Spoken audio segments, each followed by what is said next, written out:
All right, good afternoon, everyone. Looks like we are on the webinar and ready to get started.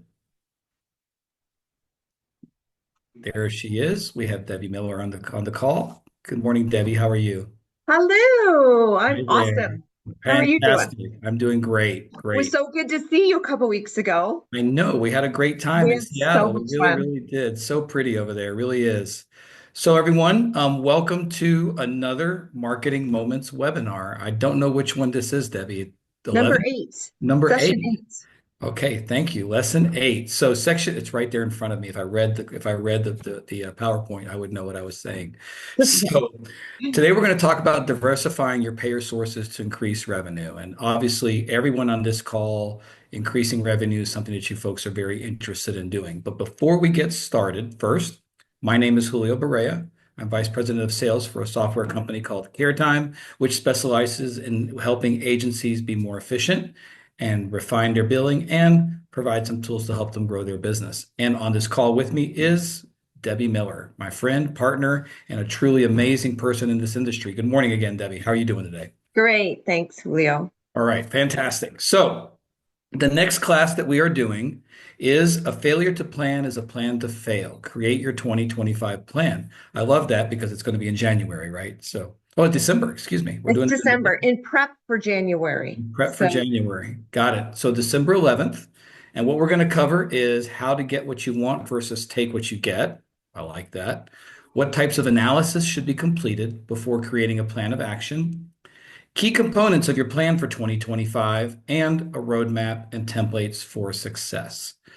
I'm excited about all of these, but that one looks very, very interesting and I can't yeah, wait to see it. we're going to have some really nice templates that you can take away as handouts to really set you up for a good planning session So you're to actually have going to you take. provide people with actual templates and tools that they can use Yes, from the meeting when they get off that meeting, they'll be able right, to go right to work.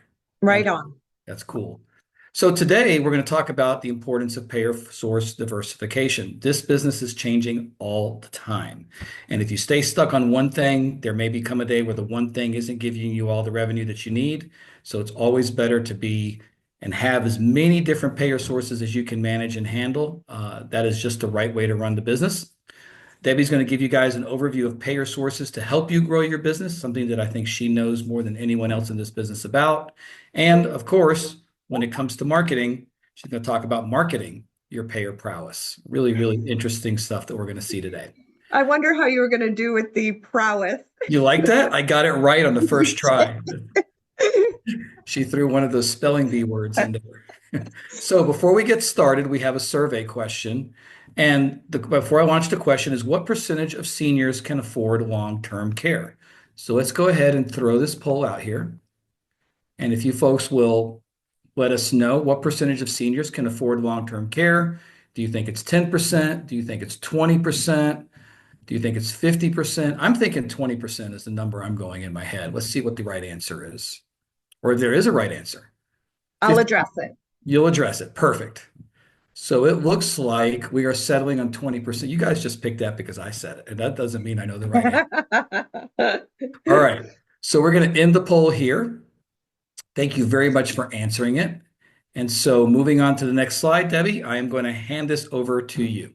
Okay, so like Julio said, you definitely don't want all your eggs in one basket. And I am going to answer the question as to how many people can actually afford care, long-term care, home care, assisted living, whatever it might look like for that person. As we all know, the good news is we have a growing number of seniors in our country and they are continuing to grow. So we are at the right place at the right time. And what we also know is that 70% of people over the age of 65 will need assistance with their daily activities of living. So they will need daily assistance. Most of that care right now is being provided by family members. 83% of long-term care is provided in the home by family. And we are definitely seeing a shrinking number of people that are able to assist their loved ones because families are shrinking and also people live further away from their loved ones. So they're going to be needing more assistance from providers like us.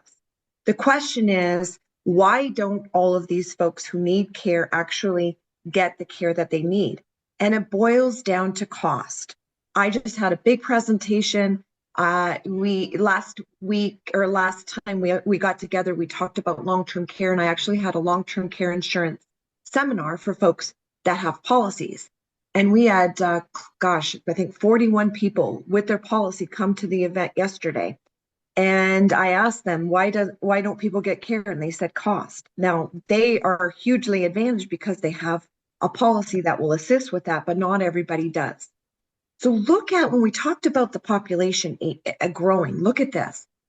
The population of folks over 65 grew almost 40% in just 10 years from 2010 to 2020.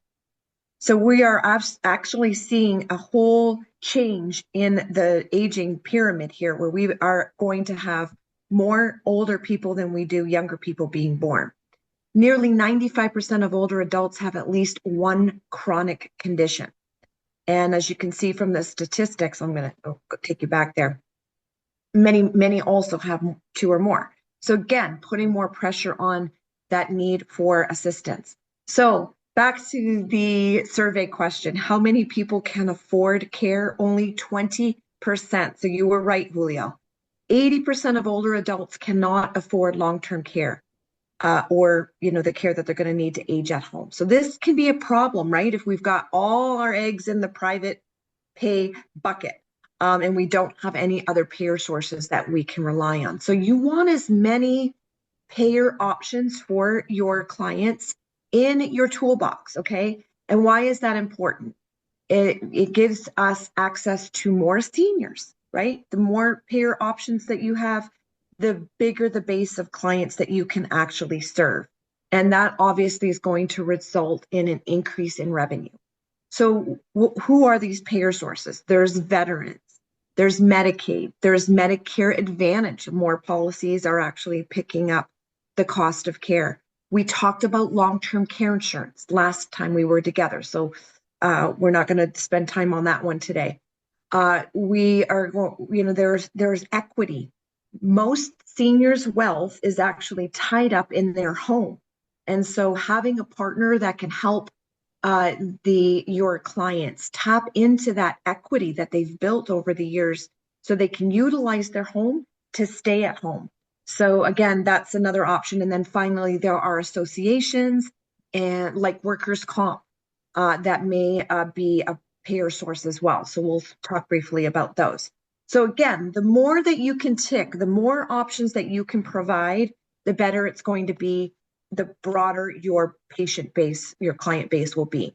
So here are some of the best practices that I wanted to share, start right out of the gate. Obviously, you want to contract with as many payer sources as you possibly can. We're going to talk about some of those just here in just a minute. And then once you have some of these payer sources and contracts, connect with the folks internally, those care managers who manage those members. They can make referrals. So you want to build relationships with those folks.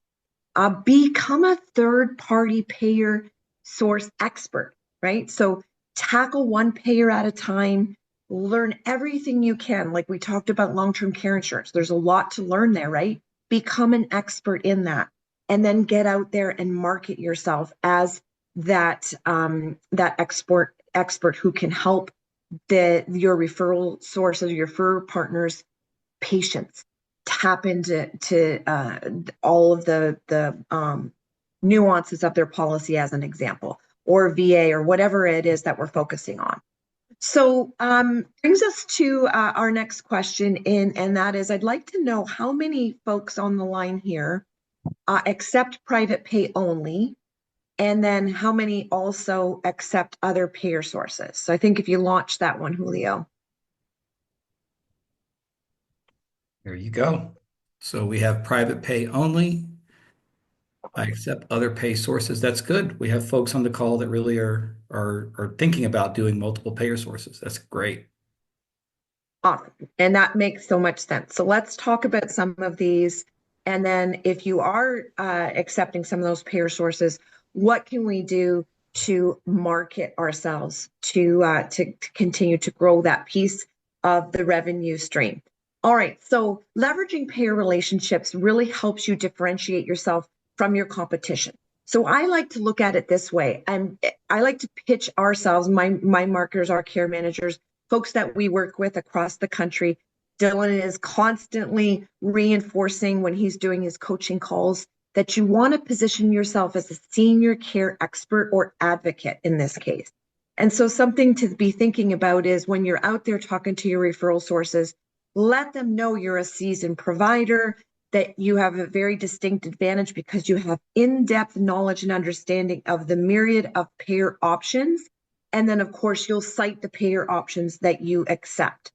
The more you can tick for that referral source, the more you become the one-stop shop for them, right? If they know, Debbie's going to take care of it or her team's going to take care of it, no matter what they have, I know that there will be no stone unturned to help my patient tap into whatever source they may be eligible to. Now, I want to encourage you to start the conversation at intake. Gather this information. I've shown this before many times. We start with our intake form to gather this information so that when we go to do the assessment, we are armed and ready to tackle that payer option. All right, this is a handout that we have available that if you don't have this already, this is a great intake form to help you get that information. All right, so here are the payer options that we're going to talk about: Veterans Affairs, Medicaid, Medicare, and associations and other insurance companies. So what are the pros of tapping into government or payer programs? The pros are we have access to more clients who couldn't afford to pay for our services. We get a steady flow of referrals from those payer options or those payer sources. It becomes a differentiator, as we talked about. We can become that one-stop shop, and it could lead to private pay hours. All right, maybe somebody can only get 8 to 10 hours a week, and they need 20, so they can pay for those additional hours. So what are the cons? The reimbursement can be lower, which can impact your margin. Now, I always say I would rather have margin dollars than margin percent because it's still revenue. You're building your revenue, right? Process can be a little bit complicated for getting approvals and things like that. Billing, I think Julio's going to talk a little bit about care time that really help with those payer billing situations or issues that you can run into. Regulations can be challenging. Certainly, managing a Medicaid client is a lot more work, a lot more regulations. But at the end of the day, when you see the impact it can have on your revenue, it's probably worth it. And then you are vulnerable to changes in government legislation, right? So even with other payer sources, you don't want to have all your eggs in the Medicaid basket or the VA basket, because if there are any major changes, that could really affect your business. All right, so let's look at Veterans Affairs, okay? There are a lot of veterans out there, and many, many veterans do not know that they have access to some of the services that are available to them. For instance, the home care, home health aid program. There are millions of veterans that don't even know that they're eligible. That when we look at veterans just over 65, there are 8.4 million. And remember when I said 70% are going to need assistance with daily activities. 4.4 of them are already connected to the VA. So they're halfway there. And so if we can tease them out of the community and encourage them to ask for an authorization for home care, then we're going to be able to build our base of our VA business. So there's lots of opportunity there. So what are the two key programs? And I'm only going to focus on these because of time. So we've got the Homemaker Home Health Aid. Sometimes it's called community care. Lots of interchangeable terms. If you're not a provider, this is definitely something that you want to look into because it can be very beneficial for you. And they will be identifying, you can identify clients out there, but they will also make referrals to you. And then there's the aid and attendance pension. So I'm going to talk about both of these. So let's talk about home health aid first, Homemaker Home Health Aid. This is a program that provides our services. So when we're credentialed with the VA, we will get an authorization to provide assistance with activities of daily living. And this can range from 6 hours to 160 hours a week. So very, very nice piece of business. And these folks tend to stay with you for a long time. So there is a great opportunity here. It's just a matter of getting credentialed and then again, marketing to build your base here. So the key requirement here is that a person has to get a order from a VA hospital. So again, those 4.4 that are already have the disability and connected to VA, they're halfway there. There are many others, though, that just don't go to the VA hospital as their primary care. They could go for one appointment, see a VA doctor, and get an authorization. It's as simple as that. I've also put some information here on the screen where folks can apply for the VA benefits. One of the things that I like to point out is that in every county across the country, there is something called the Veteran Service Officer. Okay, Veteran Service Officer. They are equipped to help veterans in their community connect to these services. So you book appointments with these folks, find a list of, do a Google search on where those offices are.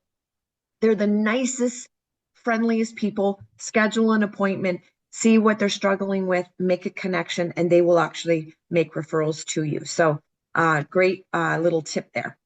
Aid and attendance pension. What this is a monetary benefit. It's separate from veterans pension benefits. Okay. So the restriction here is eligible only for wartime veterans and their surviving spouses, all right, who need some additional care. So the requirement here is that they serve 90 days of active duty during wartime. And I've put the dates here on the screen for you. Okay, so we've got some still wartime or World War II veterans, but we've got many Vietnam era veterans. And when I had a meeting not too long ago with my county VSO, they said that there are a lot of Vietnam veterans who have additional chronic conditions that are really putting them in a situation where they need a lot of assistance. So if you've got any associations out there that are Vietnam veterans associations, connect with them. There are a lot of people who need our services. All right. Now, if you have, I'm going to here, and on this screen, you might want to take a picture of this. This shows you the differences between the two programs. Okay. So with the Homemaker Home Health Aid, there's an authorization required by the VA. And they don't have to, there's the process. We get an authorization, there's no money passed. With aid and attendance, the pension goes directly to the veteran and or the surviving spouse, okay? This is very focused on assets, all right? And so I've got the requirements there. They have to be under $150,000, but that excludes the house and the car, okay? They're allowed to have that. And there is a look back period. So again, your CS, your veteran service officer can help your clients through this process, or you can connect with somebody in your area that may specialize in this. I have a partner myself who does all of this work for my clients. All I do is make a referral, and then they keep me updated on where they are in the process.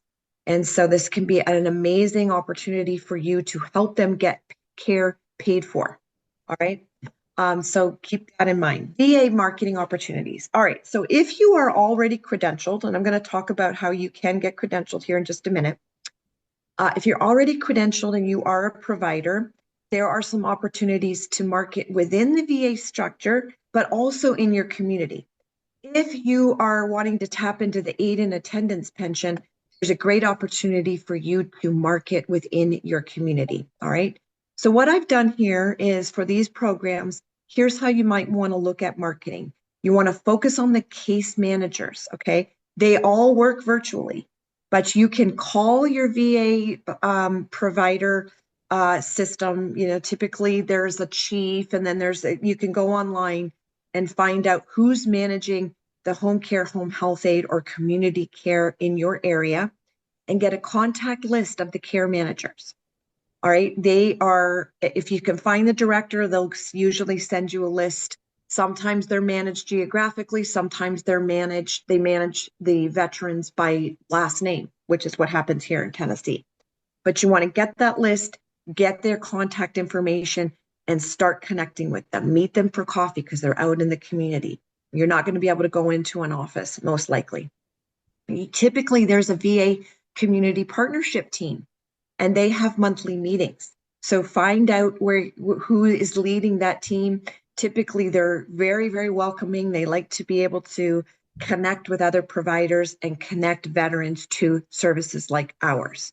VA clinics. You can go walk into a VA clinic, leave your brochures, you can leave flyers. They're very open. As many touch points as you can make to the staff there will go a long way. VA hospitals as well, same thing. And then again, the Veteran Service officers in your county office, and also sometimes in your regional, there's a regional office managed by the VA. All right, seeking out veterans from the community. If you can hire a veteran, maybe a 1099 to do some marketing for you, that's something that I've done in the past. This was a veteran that we have that gets out there, goes to veteran social associations, senior centers, libraries, and hands out information, helping to educate the community that there are programs paid for by the VA. And you might want to call it your veterans care group, an arm of your company, the veterans care group. And that will direct folks to get more information. And then, of course, you're developing a relationship with these people that need assistance. Educating the healthcare professionals that you call on, your referrers. They don't know this information as well. So we've got some, we go out there and we educate them to help identify veterans that they serve who need assistance and need some help paying for our services. All right, you can hold a community event and call in veterans at your public library or senior center. So that's just an idea of how you might want to approach that.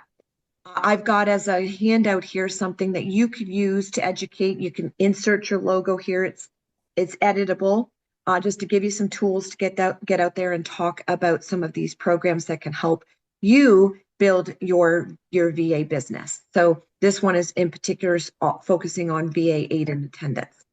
All right, we're flying through here, Julio. I know we've got a limited amount of time. I literally could spend a whole day on this, on all of these, This in this particular topic. this So might be we're my favorite topic all year. It really is. This is a yeah, great so topic. so working with Medicaid. All right. Well, there's a ton of opportunities, and again, depending on your state and what the reimbursement rates are, this is, you're going to have to make the decision if this makes sense for you. But this is growing. I mean, every single state typically is growing in their Medicaid business. Why? Because their population's getting older. So there's a lot of opportunity to really tap into these folks and get connected and serve this population. This gives you a really nice steady base of business. So, may not be the best margin, but if you want to have a base where you've got a steady number of hours for your caregivers, of course, these clients tend to stay with you as well, because they're not running out of money. It's paid for, right? So this can be a really great revenue stream. Look at the states in the number of people that they're serving. California, 13.3 million people on Medicaid. Texas, 7.2. Florida, 4.5. So if you're living in these states, huge opportunities. Now, if you're needing help with credentialing, their Paradigm, we met our friend Julio, Greg Bean, who Right, Beacon. Paradigm does some credentialing, helping you get credentialed for VA and Medicaid if you need some help. A lot of times, I know we've got a lot of new folks that are on these calls that are just starting their business. So that's a great way to start. And then, of course, Julio will be talking to you about care time here in just a minute, how he can help with the billing and make that easier, because that can be onerous as well. But take a picture of that if you want to get some help with getting credentialing. Schedule a meeting with their credentialing team for your particular area to help you do that. All right, so marketing for Medicaid. Within the Medicaid system, Sometimes the state's managing, sometimes it is a MCO. It's a managed care organization. All right. Either way, there are going to be case managers and then care coordinators within those programs that are managing a lot of members, okay, who have needs. So again, calling up, emailing, sometimes it takes many attempts to get the list, but when you get the list, it's golden. Start to develop relationships with them, e-blast them, have regular touch points to develop a relationship to get that referral pipeline flowing, okay? Your area agency on aging and disability, sometimes they are the gateway to the Medicaid programs. In my state, they are. So they often have community events and things to educate the population. Healthcare professionals, again, letting them know that you are a provider and helping them to determine folks that they should be making a referral to the Medicaid program. And anything you can do to make that easier for them, I'm going to show you what we do in our area. Having community events, focus on low income housing centers, but towers where there are a lot of low income folks. Have them come down, and I'll show you a sample of a program that we did recently where we had folks come down to learn about how they can tap into some care for themselves that will be paid for by Medicaid. So when you're making, in terms of educating your referral sources, make it easy for them to contact you and you'll make the referral. You can make the referral to the Medicaid program. So understand the application process within your area and create a simple step-by-step explanation that you can pass out to healthcare professionals and your potential clients, right? Nobody does this where they can just say, hey, you need a Medicaid referral for home care, here you go. Or say, call us, we'll make the referral. And so what I did here is we created an editable referral form that we take everywhere we go and we can just make the referral right away. Now, if you don't know what the eligibility requirements are, you can go on to MedicaidPlanningAssistance.org, look at your state, and they actually have the Medicare eligibility for every single state. So it's really, really easy to find that. It's kind of basic, but then you can develop it into a nice little step-by-step process that you can hand out and make it easy for your referrers. Now, anytime we start working or making a referral, what we do is we have these fridge magnets that we hand out so that when they are asked, who would you like your provider to be? You don't want them to forget about you after you went through this whole process of helping them get into the system. So you always want to make sure that you inform them and educate them. You're going to be asked who your provider is. Let them know it's your business. So we always give fridge magnets to everybody that we help so that they will always remember when they get asked that that's where that information is. All right, well, working with Medicare Advantage, there are a lot more plans out there. These are insurance companies that are private insurance companies that are basically providing what they call Medicare Part C. And what they do is it's a managed care model. All right. And so they will, many insurance companies are now providing some relief to folks for home care. Okay. So here are some of the Medicare Advantage plans that are offering in-home support services. Okay. Cigna, and you can see them, Humana. There are many others.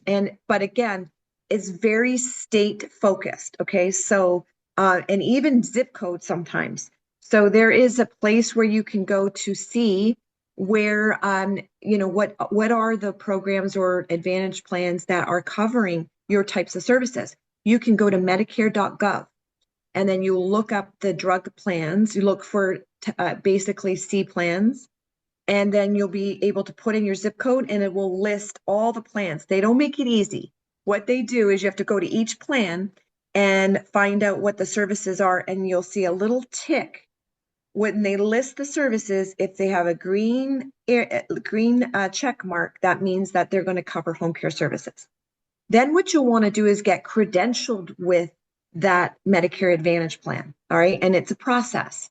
So you can get credentialed with as many Medicare Advantage plans as you possibly can and work directly with them. Another option is that you work with a provider that's called Helper Bees, and they are a Medicare Advantage, kind of like a referral program where you can get credentialed with them. And then they have contracts with many, many Advantage plans across the country. And they get many, many folks that come into their system that need care, and they're looking for providers. And they will connect you with folks that have already been approved and who need the services. And you basically just sign up and you can take as many referrals as you can handle. All right. So this is some information there that you can go ahead and get registered with them as you wait to get credentialed directly with some of these Advantage plans.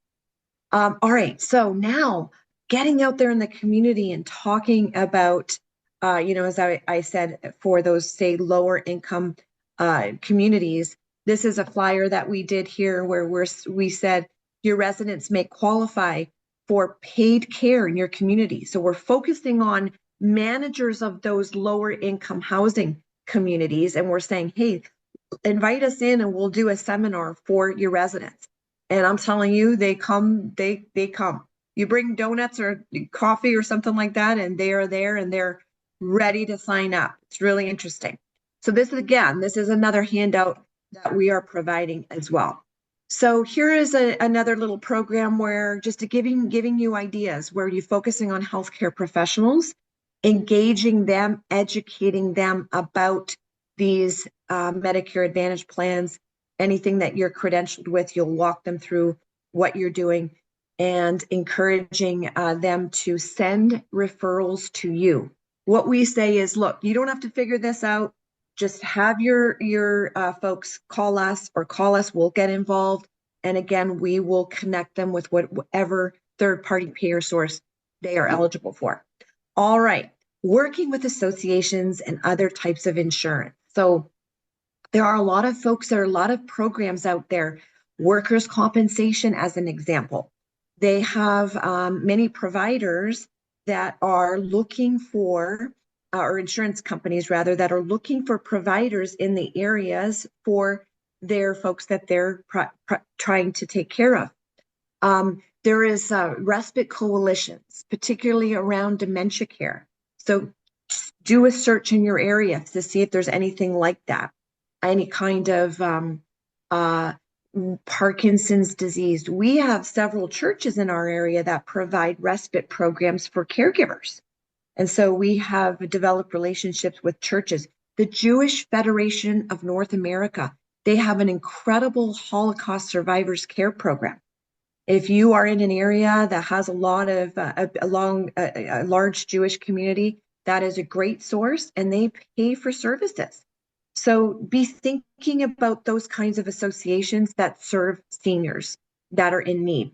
ACOs, accountable care organizations, a lot of ties to hospitals that are looking for providers that will help them keep their patients out of the hospital. Sometimes they pay for care because they recognize that a little bit of home care can go a long way in terms of reducing hospitalization.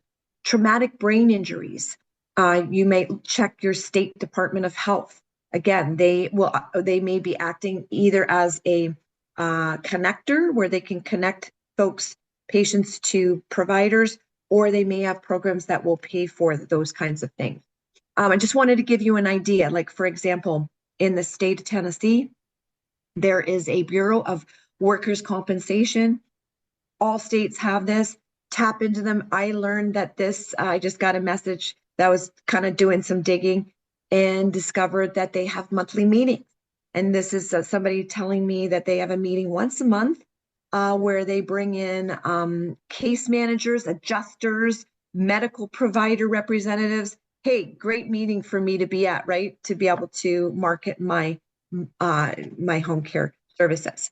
So another example, we did a virtual educational session to healthcare professionals And what we said there is unlocking senior care funding. So what we want to do is arm our referral partners with the information that they need to help their patients tap into all of these options that are going to help them get the care that they need, which is what they worry about, right? So that they don't end up back in the hospital. So lots of things that you can be doing either on site or you can be doing virtually. So there's just some ideas, and you're going to have some great handouts here that you'll be able to provide as well. All right, looks like we've got some more surveys here, Julio. Perfect. Good afternoon. So I just launched a survey, folks. Are you interested in attending a masterclass sources to grow your business? I could not recommend it more. There's so much to cover that we don't have time for Debbie to cover in a 45-minute or an hour call. So I definitely encourage you to reach out and get more time. It's completely worth it. And it looks like we're about batting about 100% on that one, Debbie. Oh, I'm not surprised. Oh, That's great. great. Well, we had such a when we did the long-term care or yeah, long-term care insurance last time, Julio, gosh, we had 90% of people said that they wanted more information. So we're probably going to do a master class combining that with other payer options. So be looking for that. Perfect. Thank you. So the next question is, are you interested in more information about how CareTime software can help you manage your multiple payer sources? And as I launch this poll, I'm going to chat for just a second about that. It's really important that when you're working with a software company, you're working with someone that can handle and manage multiple payer sources. There's a lot of things involved, moving pieces when you're doing VA billing, whether you're doing Medicaid billing, whether you're doing private pay billing, or even long-term care insurance invoices. All these things are vital. And you want to make sure that you're working with a system that can handle all types of claims, invoices, connect to multiple clearinghouses in multiple states. And that's something that CareTime really and truly specializes in. So we'd love the opportunity in myself and my team to chat with you more about that. And looks like we're good. We have a few folks interested in talking to us as well. All right. It's one of the things that hold people back from really exploring other payer options because the billing is complicated. So the more streamlined that can be, the better it is for the admin staff in particular, right, Julio, who are ultimately having to go, or depending on your size, the easier you can make it on them, the better it's going to be. I mean, think about it. Every day, administrators have a lot to do, and you've got your billers on one side, you've got schedulers on the other. There's so many moving pieces. You really want to work with somebody who's going to make your life easy and more efficient, not more complicated. So I think we have one more question. And the last question is, are you interested in more information about the 52-week turnkey marketing to help you increase community referrals? Folks, I've been working with Debbie and her team now for over 3 years, and I have not heard one single person in those entire 3 years tell me that this is one of the best things they've done to help grow their business. So I encourage you to really, really reach out, and I should probably launch a poll for that. That'd be good. And we've got Dylan here, who is the director of business development and does an amazing job onboarding our clients, helping them if they need help hiring a marketer, coaching their marketer. I mean, everything from helping them get past the gatekeeper to, arming them with all the tools, obviously, that we create to give marketers a business reason to be there every single week. It takes a lot of touch points to develop relationships, and it gives you something fresh and new to talk about. So we've got a whole system to help folks do that, develop relationships, get those referral sources calling you and referring to you because those warm referrals from a trusted healthcare provider convert so much better than say just a digital lead, which we've talked about in the past. So our team's ready to help you with that, and it really is a turnkey system. So makes your job easier. Perfect. Thank you so much, Debbie. Yes, folks, and we had someone named Wolfgang said Dylan is the best on this call. So I presume that Dylan knows who that is. We're going to end this poll Yeah, and well, share the results. Wolfgang's one of our favorite clients ever, actually. Well, Wolfgang was very Okay. nice. So, next class, December 11th. Please, please, please join us. The information that we give on these calls, by we, I mean Debbie gives on these calls, is, is, I mean, look, folks. It's free, it's valuable, it's useful. You can use it today, right now, everything you learned on this call. So we're going to talk about failure to plan as a plan to fail, create your 2025 plan. I don't know about you folks, but I'm already working in 2025. I literally am. I'm taking 2025 meetings. I'm making 2025 plans. So again, how to get what you want versus take what you get, what types of analysis should be completed, and key components of your plan for 2025. And Awesome. One I thing believe, I, go ahead. I don't know if I can ask Rachel a question, but we did have a lot of handouts. What do people have to do to get access to those handouts? Maybe they're here downloadable. Yeah, Go ahead. hi. Well, we did have some questions I also wanted to cover. We could send out the handouts in the email that I send out with the recordings if you want. I can make that accessible that way. So you could just reshare that with me and I will get that to everyone who registered or attended. Great. That makes it And easy. guys, worst case scenario, send me an email and I'll send it to you if you don't get them here, okay? Either or. Take a picture. Dylan's email is right there, Dylan at 52weeksmarketingllc.com. And you can reach us through our website at www.caretimeinvest.com. And Julio, we Looking did have for some questions. Sure, we got a couple minutes. So I Yeah. see Susan raised her hand. And let me take a look at the chat and here see what we have. Um, we We were had, so worried about getting through all of I that. know. We could start with Eric asking where we get the intake form from. Debbie, is that one of the templates that you share? It is. Okay, great. So we It take care of is. that. And then someone was asking a question about the VA. Let me just scroll back up. Is there a cost for the VA partner to help vets with their benefits, to help veterans with their benefits? Well, if you're referring to the the VSOs, no, that's a totally free service. And if you're talking about aid in attendance, what we typically do is I do have a partner that I work with to help folks through that process, but there's no charge for them. And every provider has a different model. In my case, I take a little bit, I take the financial hit. So I take a little less margin to have them and pay for them to take my clients through that process, because it can be an arduous process to get the aid and attendance pension going, and it can take up to 3 months.